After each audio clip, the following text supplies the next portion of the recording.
everyone.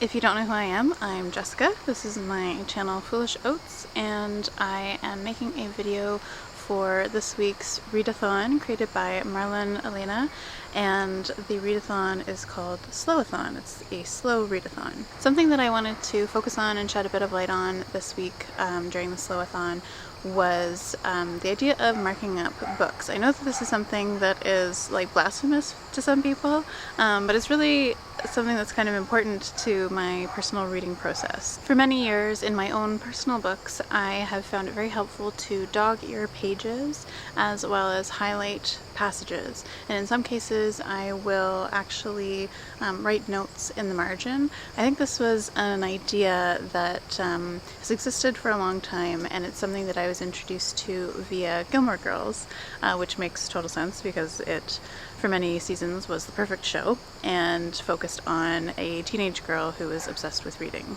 Throughout her reading and throughout her teenage years, she met various boys, and one of them defaced her property and wrote notes in the margin of a poem called Howl by Allen Ginsberg.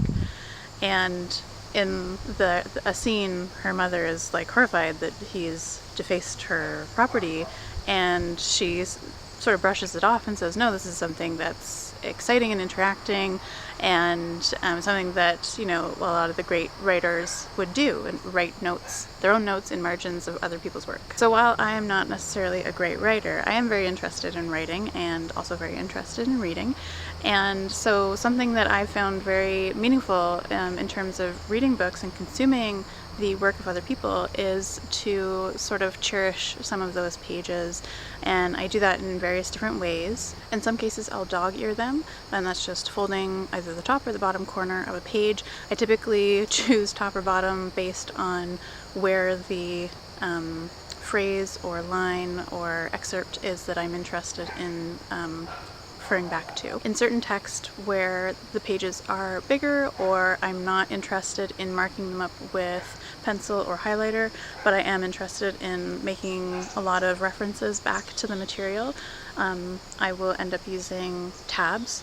And I do this typically more for nonfiction, and I think that's just because of the sort of referential nature of nonfiction. And then finally, I will also use pencil as well as highlighter to mark in the pages. Because I was making this video, and because of SLOWAthon coming up and the many various ways that the SLOWAthon can be celebrated as listed in Marlon Elena's video, which I will link below, I wanted to really sort of dig deep and try and figure out what it was that propelled me to make notes in my books and keep those little tabs and dog-ear pages, and why it was so natural to me and where it's so abhorrent to others. So I did do a bit of thinking, and I think on one hand it's just different people have different preferences, and that's totally okay. Something that I have noticed is that my interaction with reading has been a little different ever since I started working at a library and taking out far more library books than I was buying, and in turn I ended up reading a lot more library books than reading books that I owned personally. I think what that process illustrated was the sort of tangibility of reading and collecting knowledge and ideas, and how fleeting that can feel.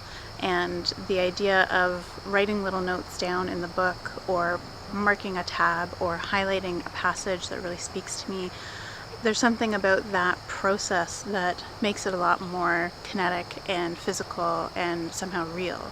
And I myself am a very physical person, and I learn through sort of kinetic means.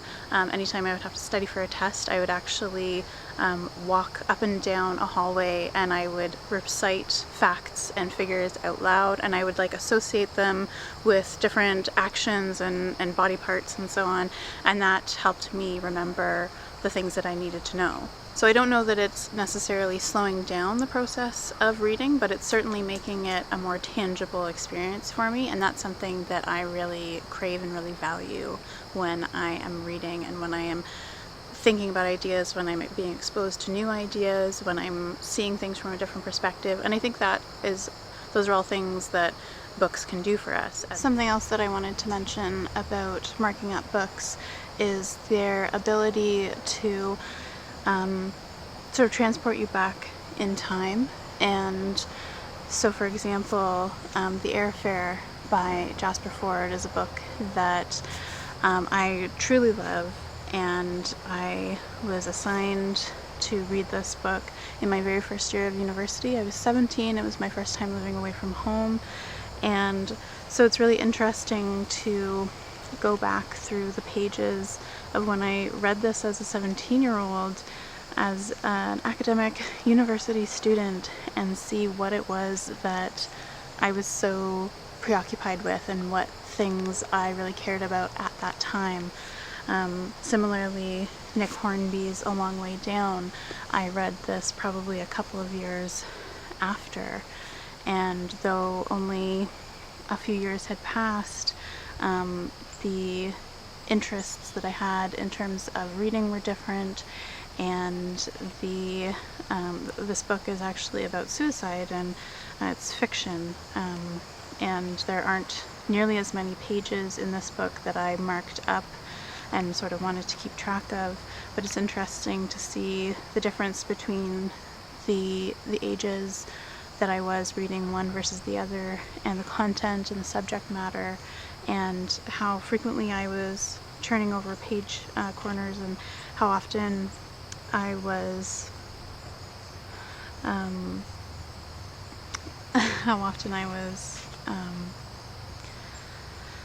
sorry, I just have to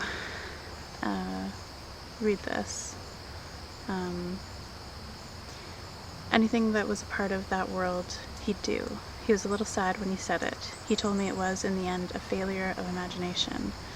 And that's me. I suffer from a failure of imagination. I could do what I wanted every day of my life, and what I want to do, apparently, is to get walloped out of my head and pick fights.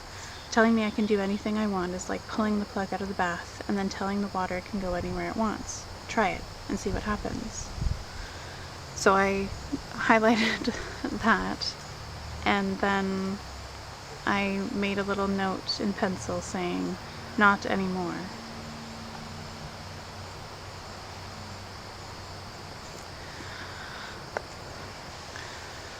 My first several years of university were very difficult for me as a person and as a student.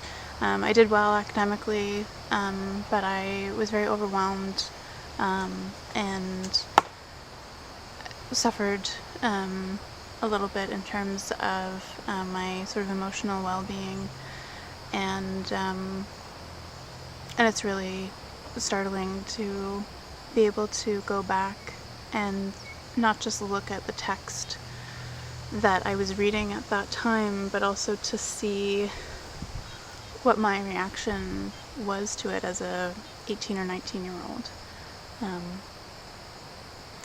And so it's like a little extension of me that I've sort of placed into this book, and now I can go back to whenever I might need to. I'm really curious to know what you guys think. Do you mark up your books? Do you dog your pages? Or is this all just horrible blasphemy to you? Let me know in the comments below what you're going to be reading and whether or not you're going to be marking any of those books up. Thanks for watching. Bye.